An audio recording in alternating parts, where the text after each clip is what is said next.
நான் வந்து ஒரு தடவை என்னால் தாங்க முடியாமல் முதலமைச்சர் ஒரு டெக்ஸ்டே போட்டேன். அவர் வந்து சமூக நீதி கொள்கையில் இருக்கிற பிடிப்பு, அவர் திராவிட மாடலை முன்னெடுப்பதெல்லாம் பார்த்தாக்க எனக்கே திடீர்னு என் மேலே ஒரு ஒரு ஒரு மிகப்பெரிய வெறுப்பு வந்துச்சு. நம்மையும் அறியாமல் இவர் வந்து ஒரு பாப்புலர் சீஃப் மினிஸ்டராக இருப்பார், ஒரு வெல்ஃபேர் கவர்மெண்ட்டை கொடுக்குற சீஃப் மினிஸ்டராக இருப்பார். ஆனால் அண்ணாவை போல் கலைஞரை போல் திராவிட தத்துவத்தை உயர்த்தி பிடிக்கிற ஒரு முதலமைச்சராக இருப்பாரா என்கின்ற ஐயப்பாடு எனக்கு இருந்தது உண்மை என்பதை அவருக்கே டெக்ஸ்ட் பண்ண ஒரு நாள். தெரிஞ்சோ தெரியாமலோ ஒரு மோடி வந்து வெகுளித்தனமா முட்டாள்தனமா நாடாளுமன்றத்திலே வளரிட்டார். நீங்கள் எல்லோரும் ஒற்றுமையாக இருப்பதற்கு காரணம், எங்களை எதிர்ப்பதற்கு காரணம் ஈடின்ட்டார். ஈடிக்கு இன்கம் டாக்ஸ்க்கெல்லாம் ஊர்ல இருக்க எல்லா மாநிலத்தினுடைய முதலமைச்சர்கள் பயப்படுவாங்க, மாநில கட்சிகள் பயப்படும். திமுகவோ அல்லது எங்களுடைய தலைவரோ அந்த தலைவருக்கு கீழே வேலை பார்க்கிற ராஜாவோ ஒரு காலமும் பயப்பட மாட்டோம். யாரெல்லாம் எதிர்த்து குரல் கொடுக்கிறார்களோ அவர்கள் எல்லாரையும் கையில மடக்கி, அது ஊடகமாக இருந்தாலும், உச்சநீதிமன்றமாக இருந்தாலும், தேர்தல் ஆணையமாக இருந்தாலும், சட்டமன்றங்களாக இருந்தாலும், நாடாளுமன்றம் எல்லாத்தையும் வந்து தன்னுடைய கட்டுப்பாட்டுகள் கொண்டு வரணும். ஜனநாயகத்தின் பேரால், எண்ணிக்கை இருக்கிறது என்கிற பேரால் அந்த வேலையை அவங்க செய்யறாங்க. இது வந்து ஹிட்லரை மாதிரி நடக்கிறாங்க, முசோலினி மாதிரி நடக்கிறாங்க. ஆனா ஹிட்லருக்கும் முசோலினிக்கும் இயற்கை என்ன பாடம் கொடுத்ததுன்னு தெரியும். அதே முடிவு தான் அவங்களுக்கும் வரும். இன்றைக்கு எங்க தாத்தா வந்து பஞ்சம் முளைக்க இலங்கைக்கு போனார். பஞ்சம் முளைக்க இலங்கைக்கு போனார். தீண்டாமை ஒரு காரணமா இருந்திருக்கலாம். அவரு அங்க இருந்து ஒரு பையன் சம்பாரிச்சு, எங்க அப்பா வந்து எங்க ஊர்ல திரும்ப எந்த கிராமத்துல இருந்து போனாரோ அந்த கிராமத்துல 15 ஏக்கர் நிலம் வாங்கினார். 3 மோட்டார் வச்சிருந்தாங்க எங்க அப்பா. அவருடைய பையன் வக்கீலான, எம்பி ஆன, கேபினட் மினிஸ்டர் ஆன. 97 பிறந்த என்னுடைய மகள் இன்றைக்கு வந்து உலகத்துல 10 சட்டக்கல்லூரியில் சட்ட பல்கலைக்கழகத்தில் ஒன்றாக இருக்கிற கியூன் மேரி சட்ட பல்கலைக்கழகத்தில் சட்ட மேற்படிப்பு படிக்கிறார். அப்ப நானே திராவிட மாடல். இந்த பேனா இதுக்கெல்லாம் கையெழுத்து போட்டுச்சு. இலவச மின்சாரத்துக்கு கையெழுத்து போட்டது அந்த பேனா தான். பெண்களுக்கு சொத்துக்கு சமபங்கு போட்டது அந்த பேனா தான். செம்மொழிக்கு அந்தஸ்து வாங்கி கொடுத்தது அந்த பேனா தான். கைரிக்ஷா ஒழிச்சு ரிக்ஷா கொடுத்து வந்தது அந்த பேனா தான். இந்த பேனாவுக்கு தான் வேணாம்னு சொல்றியே, உங்க அம்மாவுக்கு எதுக்கு நினைவிட வச்ச 70 கோடிக்கு? அது ஊழல் மகாராணி ஆச்சு. நான் சொல்ல உச்சநீதிமன்றம் சொல்லியிருக்கேன். எது சமத்துவத்துக்கு எதிரோ, எது சகோதரத்துக்கு எதிரோ அதுதான் பிராமணியம். ஒரு வன்னியர் வந்து பறையரை பார்த்து எனக்கு தாழ்ந்தவன் நீ சொன்னா அங்க பிராமணியம் இருக்கு. ஒரு பறையர் வந்து அவருக்கு இருக்க அருந்தையரை பார்த்து நீ என்ன விட தாழ்ந்த ஜாதின்னு சொன்னா அங்க பிராமணியம் இருக்கு. ஒரு அருந்தையர் அவருக்கு இருக்க தொம்ப இருக்கான்ல, ஸ்கேவெஞ்சர், அவரை பார்த்து என்ன விட நீ கீழன்னு சொன்னா அங்க பிராமணியம் இருக்கு. ஒவ்வொரு அடுக்குலையும் பிராமணியம் இருக்கு. இது ஒரு தனி சமுதாயத்தை தனி ஆலையை குறி வச்சு தாக்குவது அல்ல, அது ஒரு தத்துவத்தை குறி வைத்து தாக்குவது. அதை தான் நாங்க எதுக்குறோம். ஆச்சி மசாலா, எந்த சமையலும் ருசி தேடும் ரகசியம். 20 ரூபாய். தமிழ் நேயர்களுக்கு வணக்கம். இன்று தமிழக அரசியலில் ஒரு முக்கியமான ஆளுமையை சந்திக்க இருக்கிறோம். திமுக தனிப்பொதுச் செயலாளர், முன்னாள் மத்திய அமைச்சர் எம்பி ராசா அவர்கள் தான் இன்று நாம் சந்திக்க இருப்பது. அவர்களுடன் பேசலாம். வணக்கம். நல்லா இருக்கீங்க? நல்லா இருக்கும் சார். இப்போ வந்து நீங்கள் வந்து கலைஞர் முரசொலி மாறனோட செல்ல பிள்ளையா அரசியலில் வளர்ந்தவர் வந்து இப்போ அவங்களோட இழந்துட்டீங்க. அதுக்கு பிறகு அது உங்கள் வாழ்க்கையில் ஏற்பட்ட தாக்கம் என்ன? இல்லை, அவர்களோடு, அதாவது என்னை வந்து திராவிட முன்னேற்ற கழகத்தில் வந்து ஒரு நாடாளுமன்ற உறுப்பினராக தேர்வு செய்தது வரை தலைவர் கலைஞருக்கு அறிமுகம். இன்னும் சொல்லப்போனால் கலைஞரிடத்தில் கொண்டு போய் என்னை அறிமுகப்படுத்தியது இன்றைக்கு நகர்ப்புற வளர்ச்சித்துறை அமைச்சராக இருக்கிற அண்ணன் நேரு அவர்களும் என்னுடைய மாவட்ட செயலாளர் மறைந்த அண்ணன் மதிப்பிற்குரிய சிவசுப்ரமணியம் அவர்களும் சேர்ந்து தான் தலைவர்கிட்ட கொண்டு போய் என்னை அறிமுகப்படுத்தினாங்க. அது அண்ணன் வைகோ பிரிந்த காலம். அப்போது உனக்கு அரசியல் அறிமுகம் கிடைத்தது. அதற்கு பிறகு மத்திய நாடாளுமன்ற உறுப்பினராக ஆனதற்கு பிறகு அண்ணன் முரசொலி மாறன் அவர்களுடைய பரிச்சயம் கிடைத்தது. அப்போ அவரோடு பேசுகிற போது, அவரோடு உரையாடுகிற போது, நாடாளுமன்றத்தில் நான் எம்பியாக பேசுகிற போது ஒரு முறை பேசியிருக்கிறேன். ஒரு 10-15 கேள்விகள் கேட்டிருக்கிறேன். அந்த சமயத்திலெல்லாம் அவர் என்னை ஊன்றி கவனித்து என்னிடத்திலே திராவிட இயக்க சிந்தனை, ஓரளவுக்கு சரளமான ஆங்கிலம், இவையெல்லாம் இருந்த காரணத்தினால் அவருக்கு எப்பயுமே இந்த டெல்லி பாலிட்டிக்ஸில் அவருக்கு ஒரு பெரிய குறை, சரளமான ஆங்கிலம் இருக்கணும், அது திராவிட இயக்க சிந்தனையோடு பொருந்தி இருக்கணும். அப்படி இருந்தால் தான் நம்ம வந்து திராவிட முன்னேற்ற கழகத்தை நாடாளுமன்றத்தில் அடையாளப்படுத்த முடியும். வெறும் ஆங்கிலமும் உதவாது, வெறும் திராவிட சித்தாந்தமும் உதவாது.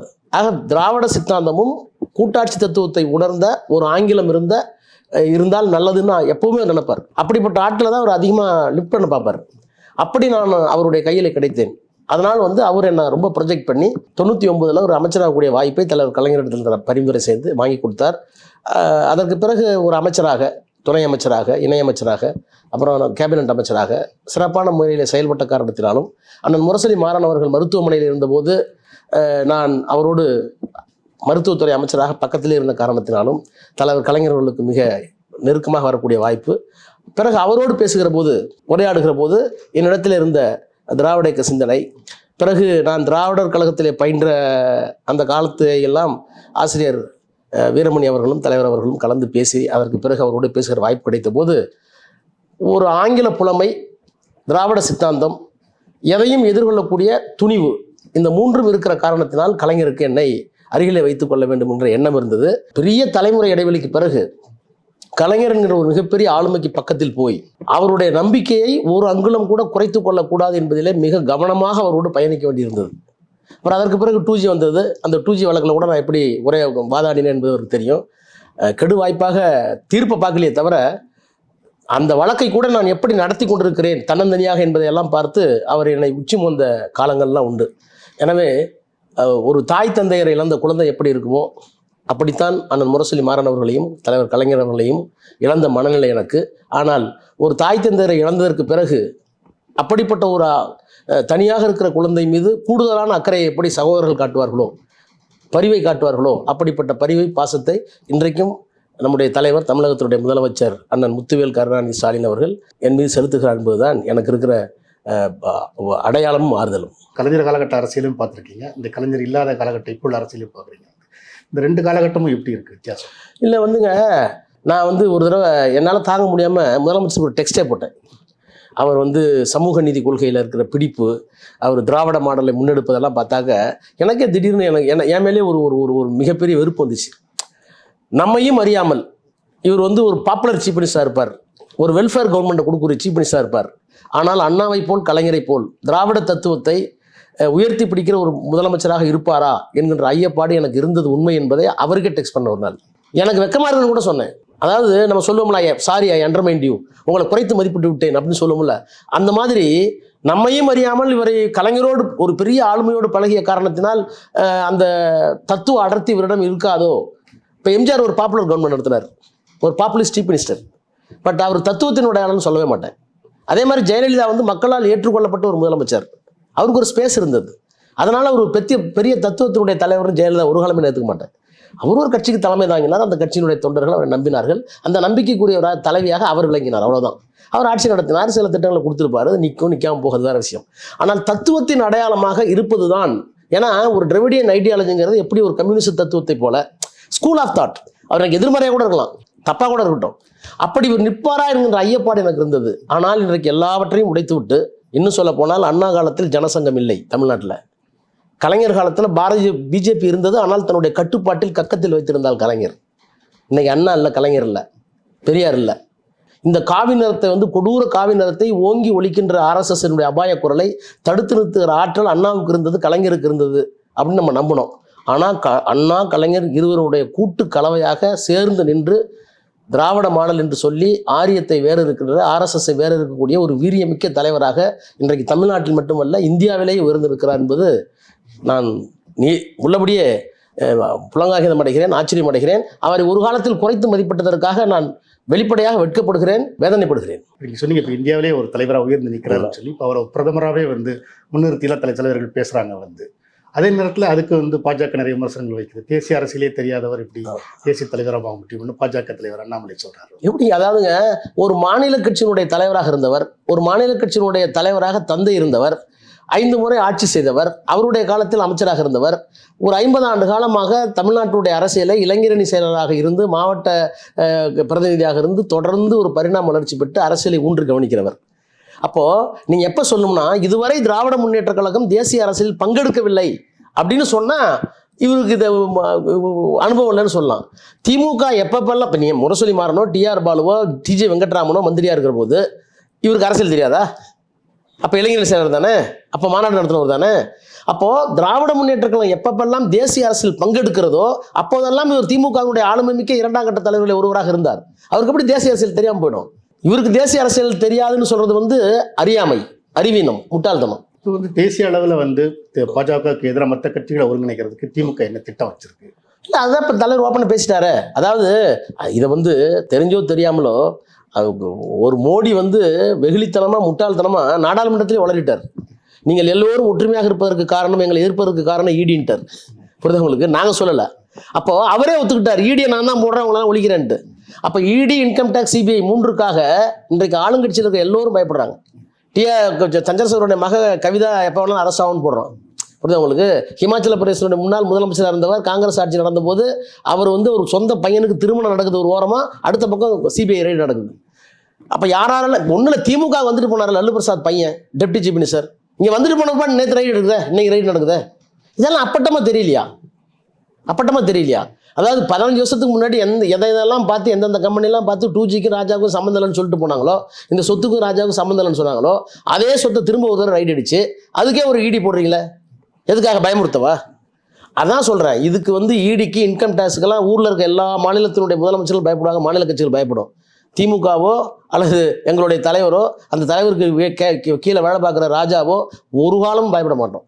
அந்த எதிர்ப்புணர்ச்சி இங்கே இருக்கிற காரணத்தினால தான் இந்தியாவிற்கு தலைமை தாங்கக்கூடிய, பிரதமராக அல்ல, இந்தியாவினுடைய பிரதமரை தீர்மானிக்கின்ற எதிர்க்கட்சிகளுக்கு தலைமை தாங்கக்கூடிய தகுதிமிக்க ஒரு தலைவராக இன்றைக்கு ஸ்டாலின் இருக்கிறார். இப்போ நீங்கள் வந்து அந்த சிபிஐ அமலாக்க பிரிவு வந்து அந்த வழக்குகள் பற்றி சொன்னீங்க.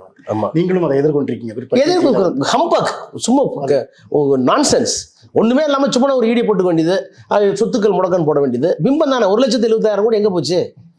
அந்த மாதிரி இவங்க இடி, இன்கம் டேக்ஸ், சிபிஐ வச்சுக்கிட்டு எதிர்க்கட்சிகளை முடக்குகிறார்கள். அது தேர்தல் நேரத்தில் எல்லாரும் வெளியே வருவாங்க, வந்து தான் ஆகணும். அப்படி வருகிற போது அதற்கு தலைமை தாங்குகிற பொறுப்பை நம்முடைய முதலமைச்சர் ஏற்பார். யார் பிரதமர் என்பதை அப்போது தீர்மானிப்போம். இப்போ திமுக வந்து காங்கிரஸை முன்னிறுத்துது, ஆனால் சில ஸ்டேட்டுகளில் வந்து இப்போ காங்கிரஸை நாங்கள் முன்னிறுத்தோம்னு சொல்ல, நல்லா கவனிங்க. காங்கிரஸை தவிர்த்து விட்டு பிஜேபி ஆட்சியை வீழ்த்துவது என்பது கரை சேராதுன்னு சொல்லியிருக்காரு. அப்போது காங்கிரஸை முன்னிலைப்படுத்துறதா என்பதை அப்புறம் யோசிக்கலாம். பட் காங்கிரஸும் இருக்கணும். மதசார்பற்ற கூட்டணியில் ஒரு தேசிய அடையாளம் உள்ள கட்சி காங்கிரஸ், அதுவும் இருக்கணுங்கிறோம். அது முன்னிலைப்படுத்தணுமா அல்லது வேற ஒருத்தர் முன்னிலைப்படுத்துமா அல்லது காங்கிரஸ் வேற யாராவது முன்னிலைப்படுத்துமா? இப்போ அவரே சொல்கிறாரு, நாங்கள் பிரதமருக்கு பெருசாக போட்டி போடல, எங்களுக்கு மோடி அப்புறப்படுத்துவதுதான் முதற்கட்டம்னு சொல்கிறாங்களே. அப்போ இந்த ஒருங்கிணைந்த அந்த எல்லாரும் ஒரு இடத்துல வந்து மோடி அப்புறப்படுத்தணும், RSS அப்புறப்படுத்தணுங்கிற எண்ணம் வருகிற போது அந்த புள்ளியில் யார் பிரதமர்ங்கிறத தீர்மானிக்கும். அதான் இன்னைக்கு என்டிடியை வாங்க வேண்டிய அவசியம் என்ன? அதுக்கு ஒரு காரணம் சொல்கிறாங்க, இந்தியாவுடைய புகழை உயர்த்துவதற்கு இன்டர்நேஷனல் ஸ்டாண்டர்டுக்கு ஒரு டிவி வேணுங்கிறாங்க. ஒன்று யார் கேட்டப்போ அதுவெல்லாம் அவருடைய நோக்கம். அப்போது யாரெல்லாம் எதிர்த்து குரல் கொடுக்குறார்களோ அவர்கள் எல்லோரையும் கையில் மடக்கி, அது ஊடகமாக இருந்தாலும், உச்சநீதிமன்றமாக இருந்தாலும், தேர்தல் ஆணையமாக இருந்தாலும், சட்டமன்றங்களாக இருந்தாலும், நாடாளுமன்றம், எல்லாத்தையும் வந்து தன்னுடைய கட்டுப்பாட்டுகள் கொண்டு வரணும். ஜனநாயகத்தின் பேரால், எண்ணிக்கை இருக்கிறது என்கிற பேரால் அந்த வேலையை அவங்க செய்கிறாங்க. இது வந்து ஹிட்லரை மாதிரி நடக்கிறாங்க, முசோலினி மாதிரி நடக்கிறாங்க. ஆனால் ஹிட்லருக்கும் முசோலினிக்கும் இயற்கை என்ன பாடம் கொடுத்துன்னு தெரியும். அதே முடிவு தான் அவங்களுக்கும் வரும். பன்னாட்டு உறவுகளில் மோடிக்கு வந்து இவருடைய பெரிய திறமசாலி உயர்வான தலைவர் தான் யாரும் மதிக்கலை. சூழ்நிலை காரணமாக, இக்கட்டு காரணமாக சீனா அமெரிக்காவுக்கு வேணும், ரஷ்யாவை எதுக்கிறதுக்கு அமெரிக்கா அவங்களுக்கு வேணும். அதனால் இங்கிலாந்தும் அமெரிக்காவும் மோடி எதுக்கு பயன்படுது?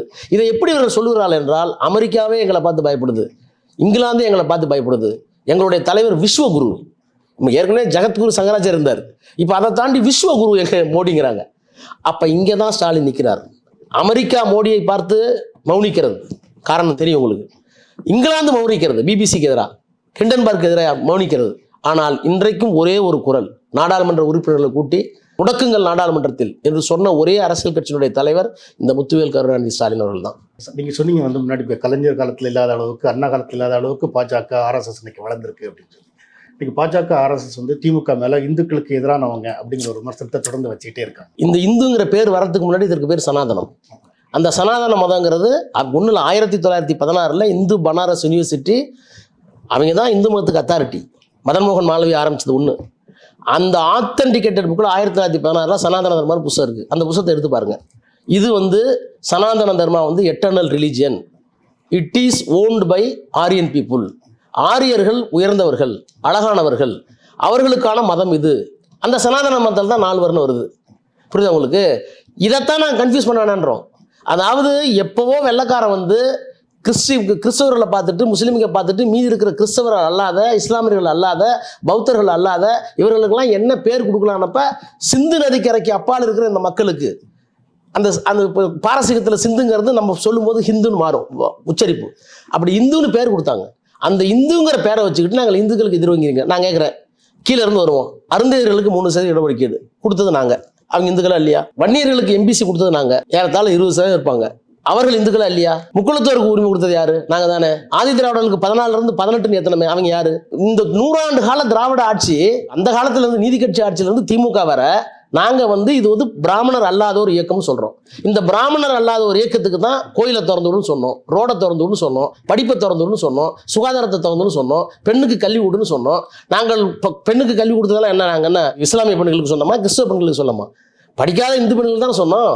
அப்போது இந்து மதத்துக்கு யார் எதிரி என்பது வேறு, இந்துக்களுக்கு எதிரியாக என்பது வேறு. இந்து மதத்தில் சில தத்துவங்கள் இருக்கிறது, சனாதன தத்துவம். அந்த சனாதன தத்துவம் 4 பிரிவு.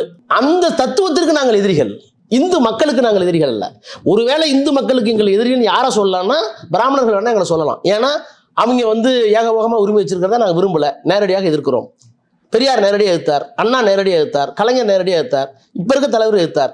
அப்போ வெறும் பிராமணர்கள் மட்டும் இருந்துக்கிட்டு இது இந்து மதம்னு கடைசியில் இருக்க அருந்ததின்னு சேர்த்துக்கிறிய. இப்போ நீ ஒரே உணவு ஒரே தேசங்கிறீங்களே, அருந்ததி சாப்பிட்ற ஒரே உணவு நீங்கள் சாப்பிடுவீங்களா? அப்போ இந்துங்கிற பேரால் யாரை ஏமாத்துறீங்க?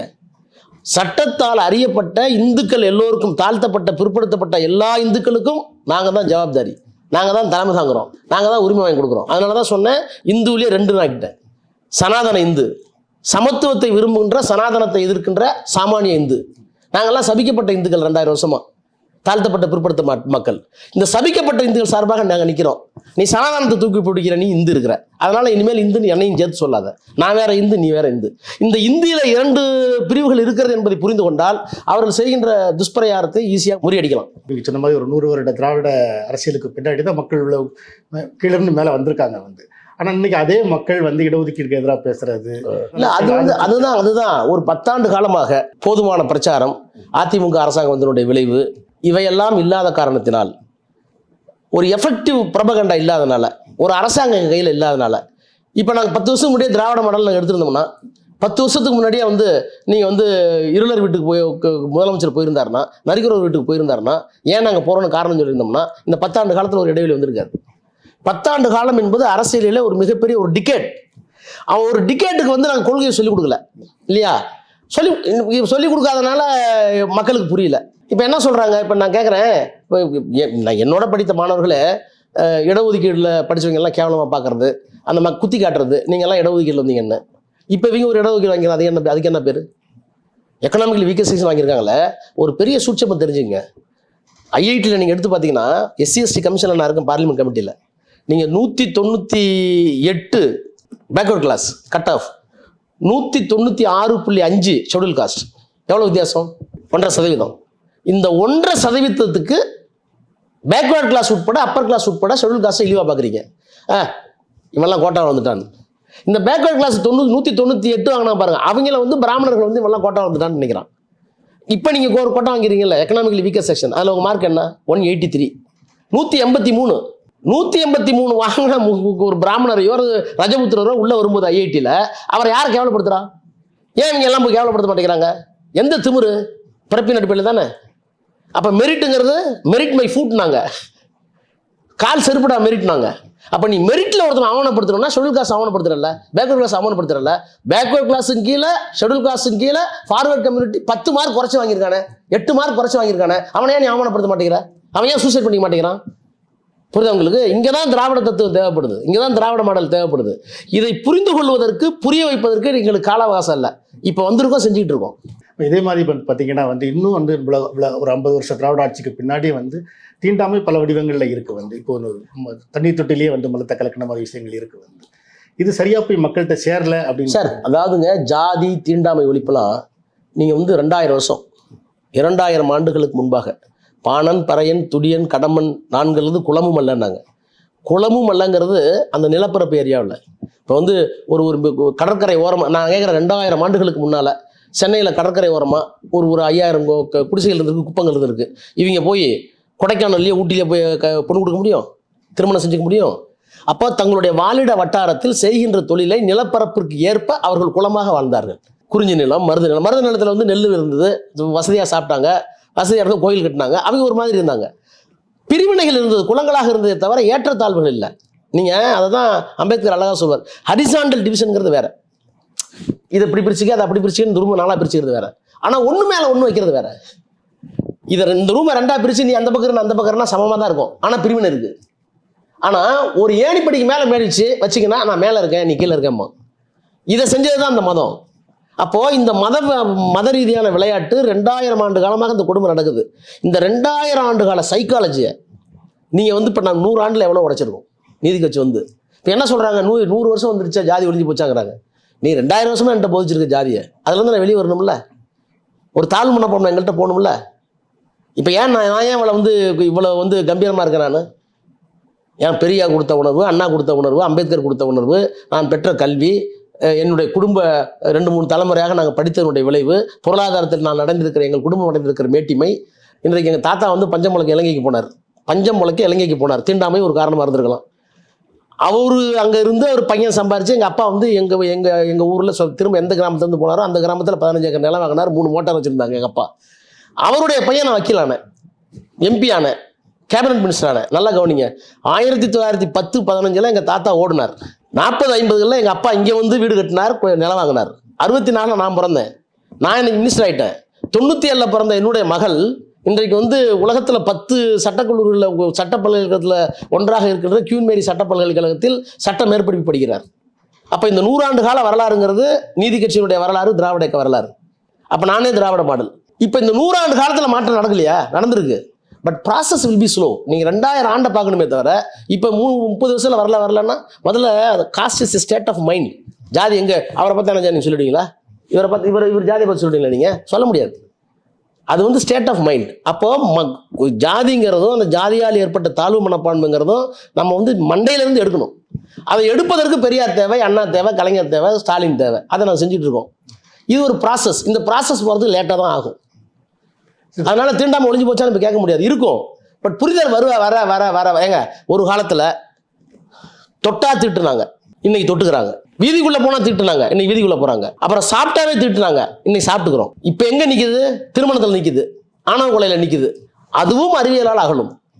இப்போ நான் திருமணம் நடக்காமையா இருக்குது? இப்போ என் குடும்பத்திலலாம் எல்லா நாடார் இருக்குது, தேவர் இருக்கு, பிராமணர் இருக்காங்க, முதலியார் இருக்காங்க, எல்லாம் வெள்ளைக்காரங்களே வந்துட்டாங்க, சேட்டே வந்துட்டாங்க. புரியுது உங்களுக்கு? அப்போ அதை நோக்கி தான் நகரும். அப்படி நகருகிற போது 2000 ஆண்டுகளான பேக்லாக் அது உங்களை இழுத்துக்கிட்டே இருக்கும், பிரேக் போட்டுக்கிட்டே இருக்கும். அதை தாண்டி தான் கொஞ்சம் கொஞ்சம் தான் போகணும். இது மக்கள் மத்தியில் இருக்கிற விஷயங்கள் ஒரு பக்கம் இருக்க, திமுக கட்சிக்குள்ளேயே வந்து காலில் விழுறது, பெண்களை இழிவா பேசுறது, இந்த மாதிரி விஷயங்கள் இருக்கு. இது கட்சி சார், அதாவதுங்க அண்ணாவும் பெரியாரும் போய் சேரல. இல்லை சில விஷயங்கள் அது ஒன்று தெரிஞ்சுக்கணும். இப்போ அதாவது ரெஸ்பெக்ட் வேற, ரெவரன்ஸ் வேற. ரெஸ்பெக்ட் வந்து உங்களுக்கு எனக்கு இல்லை மரியாதை. இப்போ நீங்கள் இன்னைக்கு பழகிட்டோம், நாளைக்கு உங்களை பார்த்தா வாங்க பிரதர் எப்படி இருக்கீங்க சாப்பிட்றீங்க, ரெஸ்பெக்ட். ஆனால் என்னுடைய வாழ்க்கையில் நான் கண்டு பிரமித்து ரெஸ்பெக்ட் ரெவரன்ஸாக மாறும்போது ரெஸ்பெக்ட்டுங்கிறது ரெவரன்ஸுங்கிறதுக்கு எவ்வளோ வித்தியாசம் இருக்குது. பெரிய ஆளுமை, நம்ம எதிர்பார்த்ததை விட ஒரு பண்பு, ஒரு அருளுடைமை, ஒரு ஆதரிக்கிற குணம், இவையெல்லாம் இருந்து நம்ம மதிக்கக்கூடிய ஒரு மிகப்பெரிய தலைவர், அவருக்கு மூத்த வயது. அப்படி இருக்கிற போது அவருக்காக அல்ல, நம்மை நாமே பக்குவப்படுத்திக் கொள்வதற்காக காலத்தெட்டுக்குள்ள பேர் கும்பிடுறாங்க. அது நம்ம குடும்பத்திலே நடக்கும். தாத்தா காலில் கும்பிடுறாங்க. அது வந்து போலி அல்ல, அது வந்து நாடகம் அல்ல. அந்த மாதிரி ஒரு ரெஃபரன்ஸ் இருக்கிறதுக்கு காலில் விழுந்து வணங்குங்கிறத வந்து நம்ம ஒன்றும் தப்பாக ரைட்டாங்கிற ஆராய்ச்சிக்குள்ளே போக வேண்டியதில்லை, அதை நம்ம தடுக்க வேண்டியதில்லை.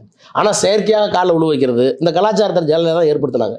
வேணும்னே தன்னை விட பெரியவர்கள் எல்லாம், இல்லைன்னா கேகேஎஸ்ஆர் காலில் விழுவுறத படம் எடுத்து போடுமா அந்த அம்மா, புரியுது உங்களுக்கு? அந்த மாதிரி போலி கலாச்சாரம் தேவையில்லைங்கிறது என்னுடைய கருத்து. சரி, இப்போ பாஜக வந்து தமிழ்நாட்டில் வளர்ந்துக்கிட்டு இருக்கோம், நாங்கள் எதிர்காலத்தில் வந்து இத்தனை சீட் செய்ப்போம்லாம் சொல்லிக்கிட்டு இருக்காங்க. உண்மையிலே வளர்ந்துட்டு இருக்காங்களா? நீங்கள் அதை எப்படி பார்க்குறீங்க?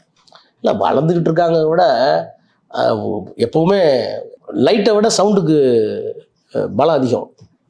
நீங்கள் இப்போ இந்த 10 லைட் போடுங்க, உங்களுக்கு கண்ணு லேசாக தான் கூசும். ஆனால் ஒரு இடி இடிக்கிட்டோம், உங்களை இல்லாமல் ஐயோமிங்க. அது மாதிரி பாஜக கிட்ட இப்போ இருக்கிறது சவுண்டு, இடிக்க வேகமாக. லைட் இருக்கானா? லைட்டு கிடையாது. அதனால் அவர்கிட்ட உண்மை இல்லை, ஒளி இருக்கிறது. மோடியோட ஆட்சி பற்றின உங்கள் விமர்சனம் என்ன கொடுத்துருக்காரு அவர்? இது வரைக்கும் அவர் ப்ராமிஸ் பண்ணது என்ன கொடுத்துருக்காரு? அவங்க சொல்கிறது ஒன்று, எத்தனையோ கோடி கழிவறைகள் கட்டியிருக்கேங்கிறாங்க. நான் நாடாளுமன்றத்தையும் சொல்லியிருக்கேன், நீ கட்டின கழிவறை எல்லாம் பாருங்கள், 90% இயங்கவில்லை. என்ன முட்டாள்தானது? அதாவது முதலைங்க இந்த பிஹேவியரல் ஆட்டிடியூட் இருக்கு. நான் ரூரல் மினிஸ்டராக இருந்தேன், ஊரக வளர்ச்சித்துறையில் சானிடேஷன் சென்டர் இருந்தது, சுகாதாரத்துறை. முதல்ல நான் சொல்கிறது 99லேயே நீங்கள் லெட்டின் கட்டி கொடுக்கறதுக்கு முன்னால் நீங்கள் அதிகமாக செலவு பண்ண வேண்டியது அந்த லெட்டினை பயன்படுத்துவதற்கான மனநிலையை மக்களிடத்தில் உருவாக்கணும். புரியுதா உங்களுக்கு? இன்றைக்கும் கிராமத்தில் எல்லாரும் இருக்கும்போது லெட்டினுக்குள்ளே போய் கதவை மூட்டிக்கிறது பெரிய அவமானம் நினைக்கிற பெண்கள் இருக்காங்க.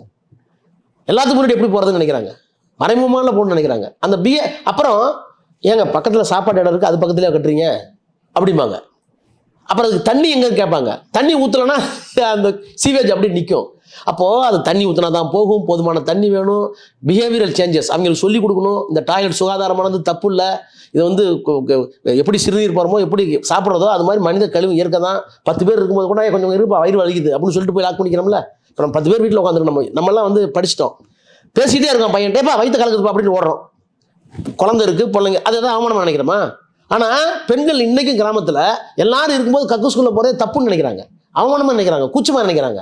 அந்த பிஹேவியரல் சேஞ்சை எடுக்கிறதுக்கு நீ முயற்சி பண்ணல. தண்ணி எந்த டாய்லெட்லையும் இல்லை. நீங்கள் நான் சொல்கிறேன்னு இல்லை, எந்த டாய்லெட்டுக்கு வேணாலும் போவீங்க. இவங்க பிரதமர் படத்தை போட்டு கட்டி கொடுத்தேன்னு போட்டிருப்பாங்க, வருஷத்தை போட்டிருப்பாங்க. அது உள்ளே பாருங்கள், ஸ்டோர் ரூமாக இருக்கும். கழிவறைகளை கட்டி கொடுத்ததுன்னு சொல்கிறத தவிர, அந்த கழிவறையும் தோல்வி அடைந்ததை தவிர இந்த அரசாங்கம் எதையுமே செய்யலை. இப்போ கடைசியாக வந்து அதானியில் ஊழல், ஜனநாயகத்தின் குரல் வழி நெரிக்கிறாங்க, பிபிசி சொல்லுது. அப்போ ஜனநாயகத்தை உங்களால் காப்பாற்ற முடியல, ஊழல் ஒரு பக்கம், மதவாதம் ஒரு பக்கம், இஸ்லாம் ஏன்னா மாட்டுக்கறி வச்சுருந்தா இஸ்லாமியர் அடிக்கிறீங்க, எந்த கறி வச்சுருந்தாலும் பொய் சொல்லி அடிக்கிறீங்க, உங்களுடைய மதவாதத்தை எதிர்த்தாக எழுத்தாளர்களை கொன்றீங்க, கல்புர்கியை காணும். புரியுதா உங்களுக்கு? இன்னொரு பக்கம் பார்த்தீங்கன்னா உச்சநீதிமன்றத்தில் கட்டுப்பாட்டில் வச்சுருக்கீங்க. நேற்று ஒரு ஜட்ஜ்மெண்ட் கொடுக்குறாரு, அடுத்த நாள் ராஜ்யசபாவுக்கு வந்துடுறாரு. முந்தானால் ஒரு ஜட்ஜ்மெண்ட் கொடுக்குறாரு, அவர் கவர்னராக போயிடுறாரு. இதெல்லாம் எதனுடைய அடையாளம்? புரியுதா உங்களுக்கு? அப்போது உச்சநீதிமன்றத்தை கட்டுப்பாட்டில் வச்சிருக்கிறீர்கள். இப்போ சுப்ரீம் கோர்ட் சொல்லுது செலெக்ஷன் ஆஃப் எலெக்ஷன் கமிஷன் தப்புங்குது. அப்போ எலெக்ஷன் கமிஷன் கையில் வச்சிருக்கீங்க. நேற்று 5 மணிக்கு ரிசைன் பண்ணுறான் ஒரு ஐஏஎஸ் ஆஃபீஸர், அடுத்த நாள் காலையில் 10 மணிக்கு போய் பதவி ஏற்றுக்கிறான். இது என்ன ப்ராசஸ்? அப்போ ஜனநாயகத்தினுடைய தூண்களாக இருக்கின்ற எலெக்ஷன் கமிஷன், உச்சநீதிமன்றம், உயர்நீதிமன்றம், சிபிஐ, இவைகளையெல்லாம் தன்னுடைய கட்டுப்பாட்டுகளில் வேட்டை நாய் மாதிரி கையில் வச்சுக்கிட்டு உசி போடுவீங்கன்னு சொன்னால், அடக்குவீங்கன்னு சொன்னால் இதுக்கு முடிவு இல்லையா? இதை மக்கள் பார்த்துக்கிட்டு இருக்க மாட்டாங்களா? பார்ப்பாங்க. they will be silent spectator. ஒன்று தெரிஞ்சுங்க, இது ஒன்றும் பிரிட்டிஷ் அரசாங்கம் இல்லை நேரடியாக குண்டாந்து அடிக்கிறதும் மக்கள் வெளியே வர்றதும். ஒன்று அமைதியாக பார்த்துக்கிட்டு இருக்கான், நீ அமைதியாக கொண்டாடிட்டு இருக்க. நீ கொண்டாடுகிற அமைதியும் நாங்கள் கொண்டாடுகிற அமைதியும் வாக்கு சீட்டில் தான் தெரியும். அதிமுகவை வந்து தொடர்ந்து ஏற்றுட்டே இருக்கீங்க வந்து. ஆனால் தமிழ்நாட்டில் வந்து அதிமுக வீக் ஆகிறது பாஜகவோட வளர்ச்சிக்கு காரணமாக இருக்கும். சார், நாங்கள் வந்து தொடர்ந்து எதுக்குறதுங்கிறது வேற. தொடர்ந்து எதுக்குறது அவங்க ஆளுங்கட்சியாக இருக்கிற எங்கள் மேலே அம்பு விடுவாங்க. அந்த அம்பை வந்து நாங்கள் தடுப்போம். கலைஞருக்கு 89 கோடி ரூபாய்க்கு பேனா எதுக்கும்பாங்க. நாங்கள் திரும்ப கேட்போம், இந்த பேனா அது இதுக்கெல்லாம் கையெழுத்து போட்டுச்சு, இலவச மின்சாரத்துக்கு கையெழுத்து போட்டது அந்த பேனா தான், பெண்களுக்கு சொத்துக்கு சமபங்கு போட்டது அந்த பேனா தான், செம்மொழிக்கு அந்தஸ்து வாங்கி கொடுத்தது அந்த பேனா தான், கைரிக்ஷா ஒழிச்சு ரிக்ஷா கொடுத்து வந்தது அந்த பேனா தான். இப்படி நாங்கள் சொல்லிக்கிட்டே போவோம். இந்த பேனாவுக்குலாம் வேணாம்னு சொல்றியே, உங்கள் அம்மாவுக்கு எதுக்கு நினைவிட வச்ச 70 கோடிக்கு? அது ஊழல் மகாராணி ஆச்சு. நான் சொல்ல உச்சநீதிமன்றம் சொல்லியிருக்கேன். உச்சநீதிமன்றம் வந்து what has been done by A1 accused Jayalalithaa is nothing but unpardonable onslaught on the constitution religion சொல்கிறான். ஜெயலலிதா செய்தது அரசியல் சட்டத்தை படுகொலை செய்த மன்னிக்க முடியாத குற்றங்களாம். அப்போ அரசியல் சட்டத்தை படுகொலை செய்த ஒருவருக்கு 70 கோடி ரூபா மக்கள் வரிப்படத்தில் நீ நினைவிடம் கட்டுவ, இத்தனை கையெழுத்தும் போட்ட அந்த பேனா நம்ம கொண்டாடக்கூடாதா? அப்போ இப்படி பேசுகிற போது அதற்காகவே நாங்கள் வந்து பிஜேபிக்கு வந்து வெஞ்சாமரம் வீசி ரத்த சிவப்பு கம்பளம் விரித்து வர்றோம்னு அர்த்தம் இல்லை. இது அரசியல் வேற, அது அரசியல் வேற. நான் இன்னும் சொல்கிறேன், தமிழ்நாட்டினுடைய அரசியல் பந்து political ball of India must be, should be, necessarily kicked between ADMK and DMK, not by BJP. அரசியல் பந்து திமுகவுக்கு அதிமுக தான் இருக்குன்னு நான் பர்சனலாக விரும்புகிறேன். அந்த இடத்துக்கு பிஜேபி வந்துடக்கூடாது அப்படின்னு கவனமாக இருக்கும். அதே நேரத்தில் இப்போ சீமானோட வளர்ச்சி எப்படி பார்க்குறீங்க சார்? குறிப்பாக இளைஞர்கள்ட்ட வந்து சீமானை நிறைய ஃபாலோ பண்ணுறாங்க சார். அது வந்து ராங் இன்டர்பிரிட்டேஷன், அவ்வளோதானே, ராங் இன்டர்பிரிட்டேஷன். அதாவது சீமானுடைய கொள்கையை வந்து அவர் கொஞ்சம் ஆத்திரமாக பேசுகிறவர், வேகமாக பேசுகிறவர். நான் சிம்பிளாக கேட்குறேங்க, நாங்கள் வந்து திராவிட தத்துவம் என்பது அம்பேத்கர் சொன்ன மாதிரி பாரதிதாசன் சொன்னார், மானுட சமுத்திரம் நான் என்று கூறினார். இப்போ நீங்கள் பிராமண எதிர்ப்பு என்பது பிராமணர் தனிப்பட்ட முறையில் இருக்கிறதுக்காக இல்லை, அவர்கள் சமத்துவத்துக்கு எதிராக இருக்காங்க தான் இருக்கிறோம், அவ்வளோதான். அம்பேத்கர் அழகாக சொல்வார், by Brahminism I do not mean the power and privilege accrued by a particular community. By Brahminism I mean negation of liberty, equality, fraternity. எது சமத்துவத்துக்கு எதிரோ, எது சகோதரத்துக்கு எதிரோ அதுதான் பிராமணியம். நீங்கள் அதான் அடிக்கடி நான் சொல்லுவேன். அதாவது வந்து ஒரு வன்னியர் வந்து பறையரை பார்த்து எனக்கு தாழ்ந்தவன் நீ சொன்னால் அங்கே பிராமணியம் இருக்குது. ஒரு பறையர் வந்து அவருக்கு இருக்க அருந்தையரை பார்த்து நீ என்னை விட தாழ்ந்த ஜாதின்னு சொன்னால் அங்கே பிராமணியம் இருக்குது. ஒரு அருந்தையர் அவருக்கு இருக்க தொம்ப இருக்கான்ல ஸ்கேவெஞ்சர், அவரை பார்த்து என்னோட நீ கீழேன்னு சொன்னால் அங்கே பிராமணியம் இருக்குது. ஒவ்வொரு அடுக்குலையும் பிராமணியம் இருக்குது. இது ஒரு தனி சமுதாயத்தையோ தனி ஆலையை குறி வச்சு தாக்குவது அல்ல, அது ஒரு தத்துவத்தை குறி வைத்து தாக்குவது. அதை தான் நாங்கள் இருக்கிறோம் சார். நாங்கள் ஒரு அழுத்தமான அரசியல்வாதியாக தான் உங்களை பார்த்துருக்கோம். வந்து இது தவிர உங்களோட தனிப்பட்ட பொழுதுபோக்குகள் என்ன? உங்களோட படிப்புகள், நீங்கள் சினிமாக்கள் பார்ப்பீங்களா? சினிமாலாம் பார்க்குறதே இல்லைங்க, ரொம்ப நாள் ஆச்சு. இசைகள் இருந்து கேட்பீங்களா? இசை காரில் போகும்போது கேட்பேன்.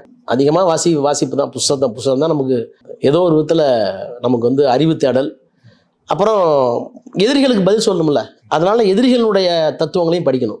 நீங்கள் வந்து தொடர்ந்து விஜயபாரதம் வாங்குற ஆர்கனைசர் வாங்குற ஒரு ஆள் நான். புக் ஷெல்ஃப்லாம் பார்த்து ஆர்எஸ்எஸ் புத்தகத்தை ஆர்கனைசருங்கிறது ஆர்எஸ்எஸ்னுடைய ஆங்கில வடிவம் விஜயபாரதம், அதையும் சேர்ந்து தான் படிக்கிறேன். உண்மையும் நான் தான் படிக்கிறேன், முரசொலி நான் தான் படிக்கிறேன், விடுதலை நான் தான் படிக்கிறோம். அப்போது ஒரு கருத்து தேடல், ஒரு தெளிவுக்காக அதிகமாக அறிவு தேடல் தானே அது. அப்புறம் அந்த அறிவு மக்களுக்கு பயன்படும், அவ்வளோதான். அதாவது நான் பெரிய 100 புத்தகம் படிச்சுட்டேன்பாங்க, நான் வந்து நியூயார்க்கில் ஆங்கிலம் பேசுவாங்க, அதனால் ஒரு கர்வம் திமிரம் வர வேண்டிய அவசியம் இல்லை. ஏனென்றால் அறிவு என்பது தனக்கு மட்டுமல்ல, அந்த அறிவால் இந்த சமூகத்திற்கு ஏதாவது பயன் விளையுமா என்று பார்ப்பது தான் உண்மையான அறிவினுடைய பயன். அப்படி உண்மையான அறிவுடைய பயணம் போகணுங்கிறதுக்காக தான் அண்ணா பாடுபட்டார், அம்பேத்கர் பாடுபட்டார், பெரியார் பாடுபட்டார், கலைஞர் பாடுபட்டார். அந்த வழியில் பயணிக்கிறவன் நான். இந்த பின்னணியில் இந்த இளைஞர்கள் வந்து திராவிட கருத்தியலை புரிந்து கொள்வதற்கு, தெரிந்து கொள்வதற்கு படிக்க வேண்டிய புஸ்தகங்கள்னு சிலது நீங்கள் பரிந்துரை செய்ய முடியும்? ஒன்றுமே இல்லை, நீங்கள் திராவிடியன் ஐடியாலஜி சார் ஒன்றும் பெருசாக போக வேண்டியதில்லை. இப்போ நான் முதல்ல கலைஞர் கவிதையை தான் படித்தேன். கவிதையை படித்து மனப்பாடம் பண்ணி பரிசு வாங்கினேன். புரியுதா உங்களுக்கு? அப்போ அண்ணாவை பற்றி சொல்கிறார். 2 திங்கள் வரை சிறையில் வாடி தருமூன்று கோலாக தமிழை தந்து 63 எழுத்தாலே அண்ணாவானாருங்கிறார். அப்போ கலைஞர் கவிதையை தான் படித்தேன். அப்போ அண்ணாவை படிக்கணும்னு தோணுச்சு. அண்ணாவை படிக்கணும்னு தோணும்போது நரியும் பரியாய் ஆன கதை, நாரதர் பெண்ணாய் போன கதை, உரியை கண்ணன் உடைத்த கதை, ஊரார் போற்றிய பழைய கதை, எரியில் துரும்பாய் ஆக்கியவர் பெரியார் தந்த பேரறிஞர்னர். அப்போ அந்த கவிதையை படிக்கும்போது எரியில் துரும்பாய் ஆக்கியவர் பெரியார் தந்த பேரறிஞர். அப்போ அறிஞர் அண்ணா படிக்கிறோம் கலைஞர் சொல்லி, அண்ணாவுக்கு ஆளாக்குனா பெரியார் ஒருத்தர் இருக்காரு, அவரை படிப்போம்னு படிக்கிறோம். அப்படி படித்து நாங்கள் மாணவர் பருவத்தில் போகும்போது அப்போ டிபேட் நடக்கும் எங்கள் எஸ்எஃப்ஐக்கு எங்களுக்கும். எஸ்எஃப்ஐ என்ன சொல்லுவாங்க, இல்லை இந்தியாவுக்கு வர்க்க போராட்டம் தான் தேவை, முதலாளித்துவத்தை ஒழிச்சிட்டா ஜாதி தானாக ஒழிஞ்சிருப்பாங்க. அப்போ நான் கேட்பேன், இல்லையே ஐஏஎஸ் ஆனால் கூட இன்னும் கிராமங்களில் அவர் இன்னும் காரில் தான் வர்றாரு பொங்கலுக்கு, ஆனால் அந்த ஊருக்கு போகும்போது ஆண்ட வீட்டுக்கு தான் போகிறாரு. அவன் ஐஏஎஸே படிச்சிருந்தாலும் தள்ளி தான் வைக்கிறாங்க, சமமாக நடத்துறதில்ல. அப்போ கல்வி, அதிகாரம், காசு இவ்வளவும் வந்த பிறகு உன் மூலையில் எங்கேயோ ஜாதி இருக்குது இல்லையா? அதனால தான் நீங்கள் எவ்வளோ உயரத்துக்கு போனாலும் அந்த ஜாதி பின்னாடி தான் அடையாளம் இருக்கே தவிர அவன் செஞ்ச தொழிலே இல்லையே. ஒரு ஆசாரி அல்ல இன்னைக்கு, ஒரு குயவரா இல்லை, ஒரு ஆதி திராவிடரா இல்லை. ஏன் அதை எடுத்து விட்ருங்களேன், எடுக்க முடிய மாட்டேங்குதுல்ல. அப்போது நீங்கள் எவ்வளோ பெரிய பணக்காரனாக இருந்தாலும் ஜாதி இருக்கிற வரைக்கும் அதுலேயும் ஜாதி விளையாடும். அப்போ அந்த ஜாதியை ஒழிக்காமல் உனக்கு முதலாளித்துவத்தை ஒழிக்க முடியாது அப்படிங்கிற அந்த கருத்து மோதலாம் நாங்கள் அப்போவே டிபேட் பண்ணுவோம். அப்படி டிபேட் பண்ணி தான் சரி ஒரு தத்துவம் இதுதான் இந்தியாவுக்கு. அவர் அப்போவே சொன்னார், how Marx failed in Hindu இந்தியான்னு ஒரு தலைப்பில் ஒரு கட்டுரையே இருக்குது. இந்தியாவில் ஏன் மார்க்ஸ் தோற்று போனார் அப்படின்னு அந்த காலத்தில். அப்போது மார்க்ஸ் இங்கே தோற்று போனதுக்கு காரணம் அவருடைய சித்தாந்தம் அல்ல, அது வரட்டு சித்தாந்தம் அல்ல, அது வளமான சித்தாந்தம். ஆனால் அந்த வளமான சித்தாந்தத்தை நேரடியாக இங்கே விதைப்பதற்கு இந்த மண்ணில் ஜாதி இருக்குது. அதனால தான் அவர் ஃபெயில் ஆகிறார். அதனால தான் நாங்கள் பெரியாரை ஏற்றுக்கிறோம். இப்போ பாருங்கள், இத்தனை வருஷத்துக்கு எனக்கு பெரியாரை ஏற்றுக்காதவங்க இப்போ மார்க்ஸே தீண்டாமை ஒழிப்பு முன்னணின்னு வச்சுக்கிட்டு பெரியார் திடலுக்கு வந்துட்டாங்க. வர வேண்டிய சூழ்நிலை வந்துருச்சு. என்ன காரணம்னா அப்போ பெரியாருடைய தத்துவம் தான் நியாயம்னு ஆயிடுச்சு. அதை நோக்கி அதனால தான் நாங்கள் அதை கொண்டாடிட்டு இருக்கோம். இப்போ இந்தியாவில் கம்யூனிசம் தோற்றதுக்கு அந்த கட்சியில் பெரிய பதவிகளில் பிராமணர்கள் இருந்தது ஒரு காரணம் அப்படின்னு ஒரு பார்வை இருக்குது. அதுவும் ஒரு அதை மறுதளிக்க முடியாது. நான் என்ன சொல்கிறேன், ஆரியமாயன் நாங்கள் எழுதணும், ஐயா திராவிடமாயன் கவுண்டர் பண்ண வேண்டிய அவசியம் என்ன? புரியுது உங்களுக்கு? சிபி ராமசாமி ஐயர் ஒரு பெரிய அதிகம் படித்தவர், திருவாங்கூர் டிவான்ட்ட ஒரு திவானாக இருந்தவர்.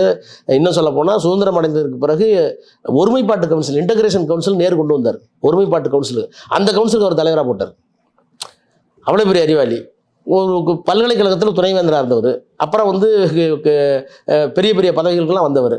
அவர் ஒத்துக்கிட்டாரு, இந்தியாவில் 2 பண்பாடுகள், ஒன்று ஆரிய பண்பாடு, அந்த ஆரிய பண்பாடுக்கு அடிநாதம் சமஸ்கிருதம், இன்னொன்று திராவிட பண்பாடு, அந்த திராவிட பண்பாடுக்கு அடிநாதமாக இருக்கின்ற தமிழ் உள்ளிட்ட திராவிட மொழிகள்னு ஒத்துக்கிட்டாரு.